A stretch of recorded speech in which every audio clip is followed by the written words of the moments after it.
welcome back. If you've just joined us, you're watching the news at 10 on Channels Television. A reminder of our top stories.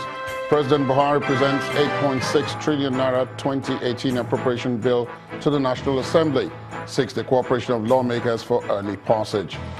Divergent views trail 2018 appropriation bill presentation by the president.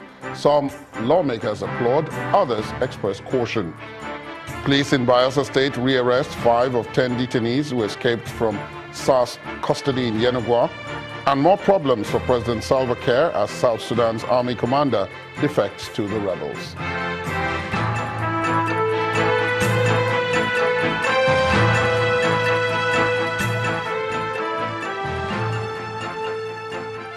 Now, for more on our top stories and others, please visit our website, channelstv.com and youtube.com/channelsweb. You can also watch us on the go on your mobile device. Please log on to m.channelstv.com or download the Channels TV app for Android, iOS, and Windows phones from their respective stores. The Channels TV and Channels 24 app will give you access to news and updates. You'll also have the Eyewitness feature, so you too can be part of the news. Just install the app, then tap and swipe to reveal the Eyewitness menu and follow the instructions to share those pictures, videos, or news of happenings around you. Now, here are some of the pictures you sent into the iPortal today. Let's begin with this video from Ajowa Okealafia in Ifo local government area of Ogun State. Our Eyewitness reporter commends the efforts of the government for the ongoing repair of the road. Next is this picture of an abandoned road at the Lagos-Benin bypass in Edo State. Our Eyewitness reports that it is a federal road and as such should be in good condition and wants the government to intervene. Still on abandoned projects is this photo from Ifelodun Local Council Development Area in Lagos showing the present state of the road. Our Eyewitness reporter says the road has almost become impassable. He's calling on government to fix it. And our final image shows a flooded road in Alimosho-Akonwojo area by additional Lambe Street in Lagos. Our Eyewitness reporter says this is a result of a bad drainage system and wants the state government to fix it. Thank you for sending in those pictures, and please keep them coming. Just before President Buhari presented the 2018 budget to the National Assembly, he declared open this year's edition of the E-Nigeria Conference, an exhibition in Abuja, where he restated the commitment of his government to ensuring that Nigeria becomes one of the leading exporters of ICT hardware in Africa. The president also identified the importance of ICT to the success of his government, particularly in the implementation of the change agenda. The policy facilitated transparency, accountability, and ease of transactions and payments between government and businesses, as well as government and citizens. Another initiative leveraging on ICT and making a huge impact on the economy is the introduction of the integrated payroll and personal information system and bank verification numbers. Its implementation has helped to eliminate the menace of ghost workers, thereby reducing waste in the system by saving government over 20 billion naira monthly.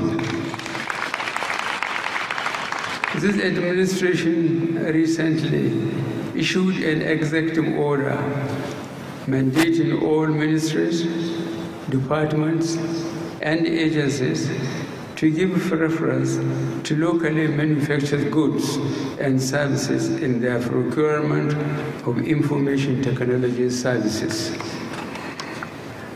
Such measures are part of the deliberate efforts at encouraging local manufacture of ICT infrastructure, creating job opportunities, providing investment opportunities, as well as strengthening our currency. President Muhammadu Buhari. And from there, we move on to Abuja, where Ibrahim Adra is waiting with today's news. Good to see you again. Let's take up from South Africa, where players in Africa's telecoms media and technology industry have gathered in that country's Cape Town to discuss the continent's tech realities as well as the challenges and opportunities they present.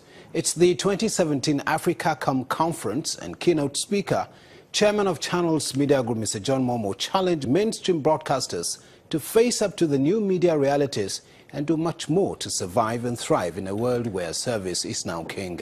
Our Johannesburg Bureau Chief, Pt.2 reports.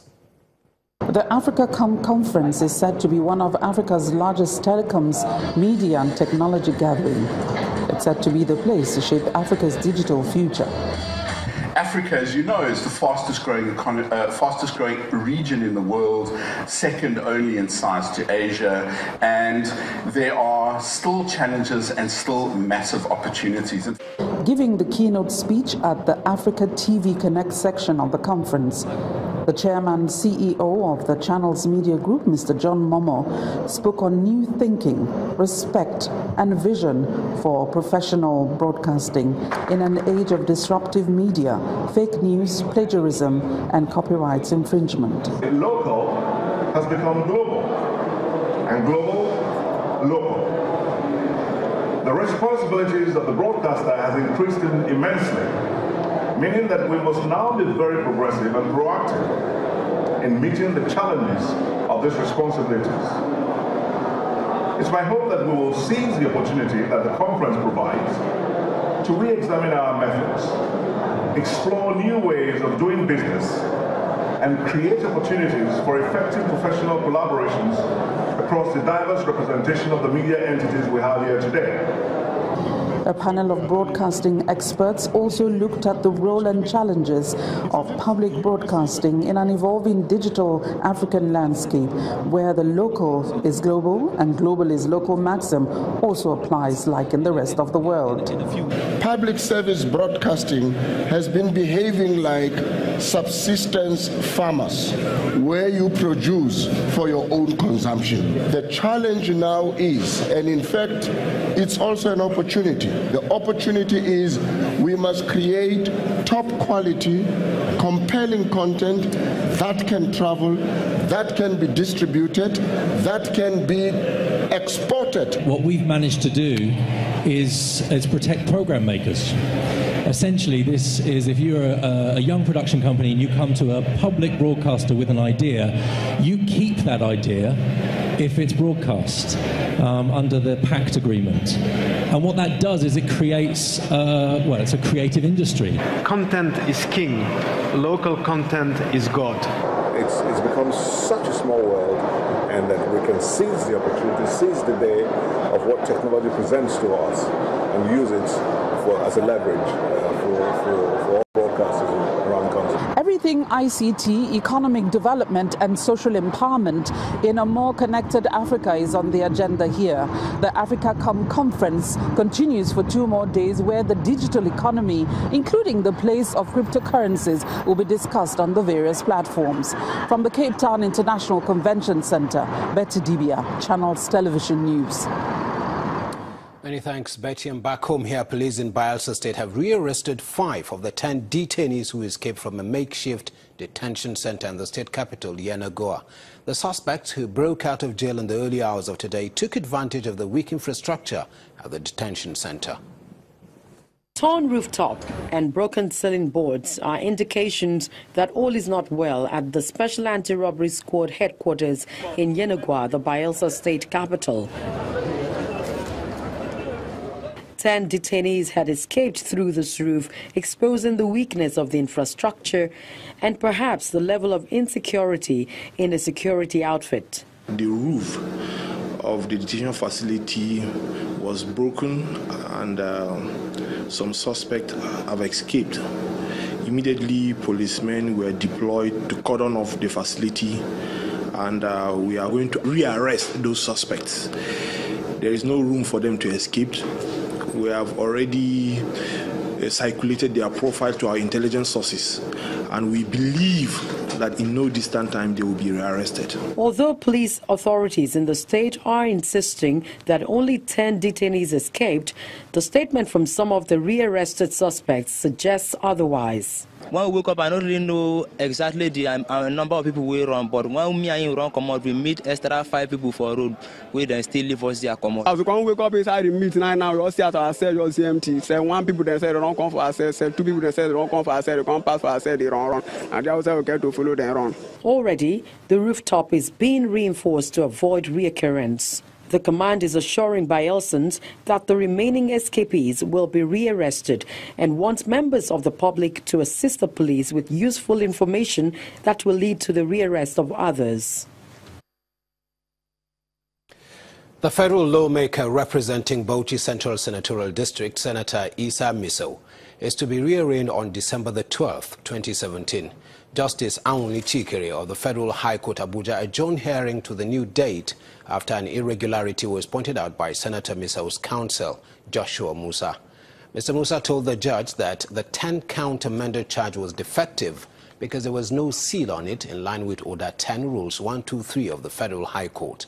He also argued that if the irregularity is allowed, it would be dangerous for the defendant to take his plea.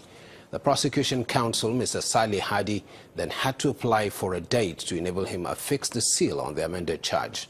Senator Misa was initially arraigned by the federal government on a 7-count charge of falsification and forgery of discharge documents from the police.